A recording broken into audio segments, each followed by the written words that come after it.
उस जजमेंट में बहुत सारे फ्लॉज थे।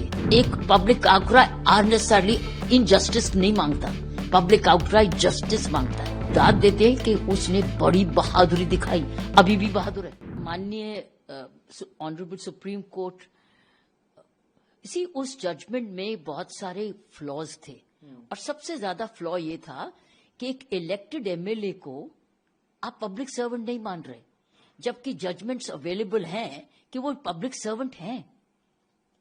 तो एक टेक्निकल रीजन पर आपने इतना ग्रूसम क्राइम के बाद टेक्निकल रीजन ढूंढ के उसको छोड़ दिया मतलब उसकी सस्पेंशन, उसकी इम्प्रिजनमेंट को सस्पेंड कर दिया टेक्निकल फ्लॉ पे। और साथ में ये भी ढूंढने की कोशिश की कि नहीं, वो 15 साल कुछ महीने की थी तो बालिग नहीं थी। दो टेक्निकल रीजंस। ये आप भूल गए कि क्राइम क्या हुआ, बलात्कार हुआ, और वो भी एक लड़की से जो 16 साल से कम थी। ये तो एडमिट कर रहे हैं कि 15 साल 9 महीने की थी, सो 16 साल से कम थी तो बालिग तो थी। और दूसरा टेक्निकली, क्योंकि कानून में, दूसरे कानून में ये पब्लिक सर्वेंट नहीं है। जो व्यक्ति पब्लिक फंड्स ले रहा है, इलेक्शंस लड़ रहा है, कॉन्स्टिट्यूशन पे आप कसम खा रहे हो कि आप जाके पब्लिक ट्रस्ट को, पब्लिक सेवा में जाओगे और आप रेप करते हो और फिर आपको कहला जाता है कि आप पब्लिक सर्वेंट नहीं हो। कानून तो ये कह रहा है कि बैंक एम्प्लॉय भी पब्लिक सर्वेंट है। सो इसका मतलब क्या ऑनरेबल उस bench of the high court ने ये देखा नहीं कि ऑलरेडी कानून विजिट कर रहे हैं, कानून जजमेंट्स हैं अवेलेबल। सो इसलिए, लेकिन ये भूल गए कि क्राइम क्या हुआ। ये तो नहीं कहा उसने कि क्राइम नहीं किया, क्राइम तो किया, उस क्राइम की सजा मिली है। उस क्राइम को क्या कहोगे? क्योंकि वो बालिग नहीं है, क्योंकि वो पब्लिक सर्वेंट नहीं है। ये कहां की रीजनिंग है? इसीलिए तो पब्लिक आउटक्राई हुआ। और पब्लिक आउटक्राई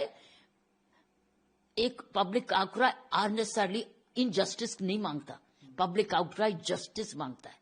तो जस्टिस मिल गया। ऑनरेबल सुप्रीम कोर्ट ने वो दे दिया जो पब्लिक आउटक्राई था कि, और मैं आपको, मेरी नजर में इस लड़की के साथ एक बार ये विक्टिम नहीं हुई, एक रेप नहीं हुआ, उसका बाप भी मर गया, उसका वकील भी मारा गया। She was a victim many times over. She is not victim once, एक बार ही नहीं विक्टिम हुई है। जो उसके साथ हुआ वो अलग, बाप के साथ हुआ अलग, उसके वकील के साथ हुआ अलग, और अब चौथी बारी आप उसको सजा दे रहे हो जिसमें कह रहे हो कि नहीं, वो तो पब्लिक सर्वेंट नहीं है और तुम तो बालिग नहीं थी, तो जाओ।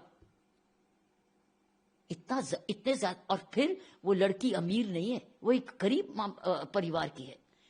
उसके परिवार ने किसी हद तक उसके साथ सपोर्ट किया और खुद विमेन वॉलंटियर्स ने उसको सपोर्ट किया शायद।